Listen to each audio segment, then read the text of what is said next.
In this video, you will discover the 5 secrets on how to know if you should keep trying with him. Hi, I'm Antia, founder and creator of the Magnetize Your Man Method. And look, if you're new to my channel, comment, like, and smash that subscribe button so you get notified for more juicy videos coming your way. Let's go ahead and dive right in. Number 5, he is still pursuing you. You see, one thing that I look at when women come to me and wonder, should I keep trying it? Is this meant to be? Am I supposed to go through the suffering, so to say? One aspect I'm looking at is if he's still investing in her. Is he still reaching out? Is there still interest, right? Is he still respecting her? Is there still this? There's still like this glue there, so to say, right? There is something there that still pulls you two together. And I have like so many examples of that. I have like one client, and you know, the guy comes always back around. He's always continues to reach out, even though she goes through her anxiety breakdowns, and that can create, have quite some momentum with it as well, and can create even like traumatic memories from the past. Of course, it always comes from the past. Whatever we're experiencing in this moment is really just a magnified version of, it's like a re-trigger of what we experienced in the past. That's why sometimes something blows so much out of proportion. But that's the thing. Is he still investing in you? Is he still saying, let's keep trying? Is there still this glue there? Yes, this magnetism there. Number 4, there are triggers. Now, hear me out. The worst thing that can actually happen, as a matter of fact, the opposite of love is not hate. The opposite of love is apathy. So when you guys get to the point where you're just stonewalling each other, right? It's one of the 4 horsemen that Gottman, of course, is talking about. When that occurs, right, it's over. You don't have to worry about it anymore because there's nothing left. But if there's triggers, that means there is momentum, there is fire, there is still inspiration, there is still interest, there is passion, there is so much here. And that also means there are so many wounds to be healed on your end.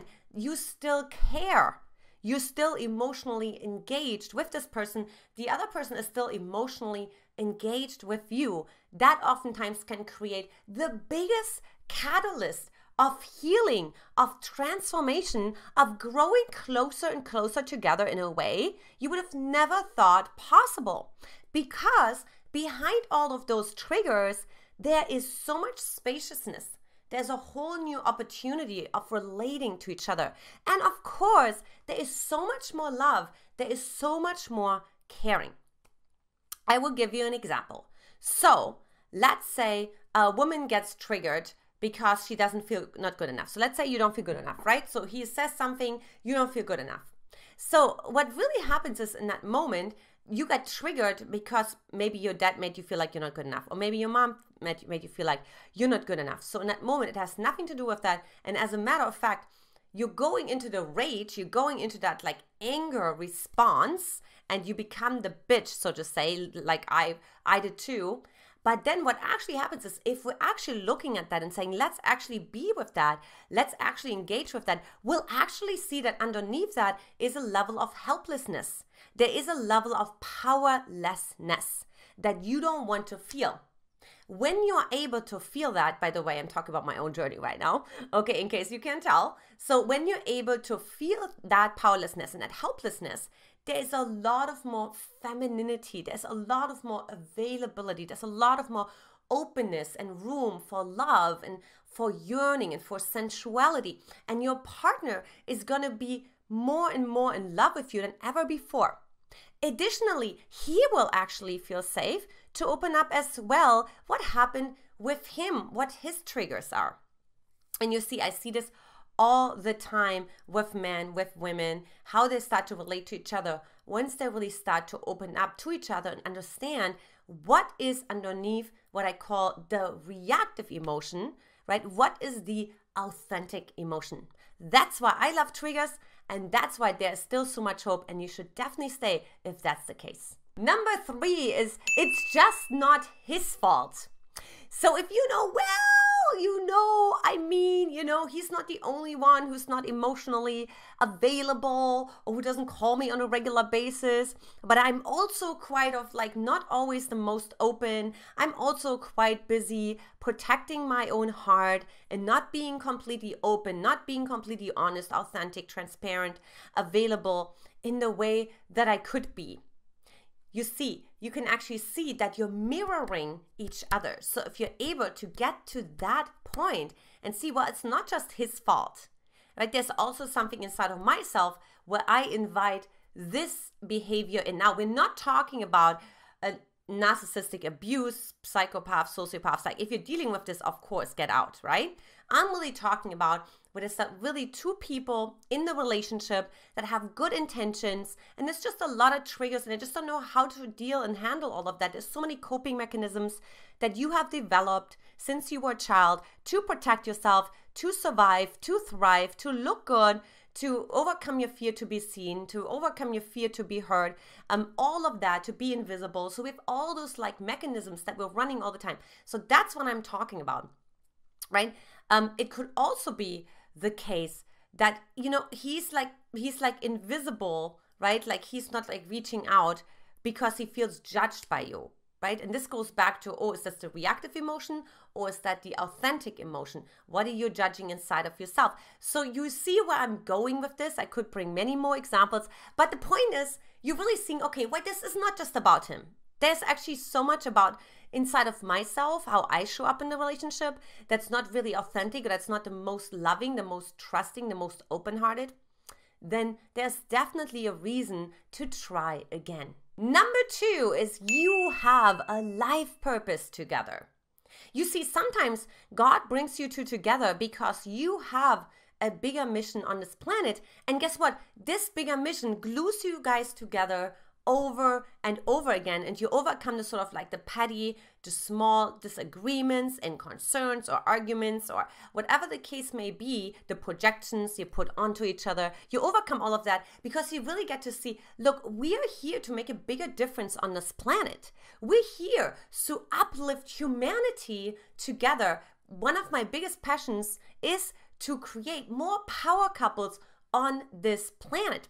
So if you're one of those power couples, if you feel like you have this potential to be one of those power couples, right, then you're also going through this experience because you are supposed to be the container holder for all those people who come into your life who will come up with all those challenging circumstances and obstacles as well, and you're supposed to go through that with your partner so you can actually throw a person a rope and say, hey, we've been down in that cave and we can throw you like so to say like a rope and get you out, right? Because we know how to get out, how to make the most out of the cave. So you wouldn't be able to do that if you wouldn't be able to if you wouldn't have a life purpose together. And lastly, number 1 is your intuition is telling you to stay. So let me explain this to you. So we have the intuition that comes from a place of love, that comes from a place of space, that comes from a place of hope, all of that. Then we have fear, because I can already see what you're saying. You're like, Antia, how do I know the difference between intuition and fear or ego or resistance? Well, fear, ego, resistance, right? They come from a place of fear. They come from a place of separation. They come from a place of constriction. There's often some things where you have to hold something back or you have to protect yourself. Love will never tell you that you have to protect yourself. Like love will invite you to maybe make discernments and distinctions, but it will never tell you like to close your heart. Like if you're encountering that kind of energy or that kind of internal dialogue, you can rest assured that you're dealing with ego. Now, the other way how intuition is also showing up in your life, you can be thrown together over and over and over again. So this was the case when I met my husband. So for those of you who don't know my story, I was actually quite kicking and screaming when I met my husband. So he told me the first night that we met that I'm the girl of his story. However, that didn't mean that I fully bought into that and the rest is history and there was unicorns and butterflies.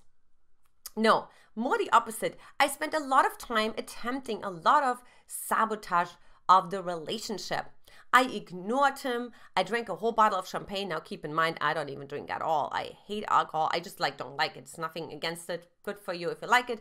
I just don't. And so I drank a whole bottle of champagne to be able to ignore him. I ignored him, and in a museum opening, I broke up with him for 3 hours, right? So I was kicking and screaming. But guess what started to happen? Like the universe, God, brought us together over and over and over and over again. It was like funny. We would end up at the same housewarming party. We would end up at the same museum opening. We would end up at the same grocery store. Even now, it still happens. So if you feel like, wow, my man is really sort of orbiting around me. There's always I can't get rid of him, right? That's probably also a reason to try again. You two are meant to be in each other's lives. Now, if it's for a season or then a lifetime, will be shown later on. But for right now, you are meant to stay in this relationship. You're meant to try again. And who knows? Maybe you'll be like us and look 8 years later, you look back and you just laugh and just think, wow, isn't it amazing how creative the mind gets when it wants to get out of something that is so good for us. If you like this video, I invite you to watch my free playlist course on how to make a man chase you, or also take my free Magnetize Your Man quiz at magnetizeyourman.com, or of course the link is right below this video. Ladies, how was that for you? Would love to hear some comments. Leave me some comments. Let's have some discussions around it. How that feels for you, being in a relationship, being triggered, not knowing should I stay, should I go? And we'll take it from there. Take care. Much love. I'll talk to you very soon. Bye-bye.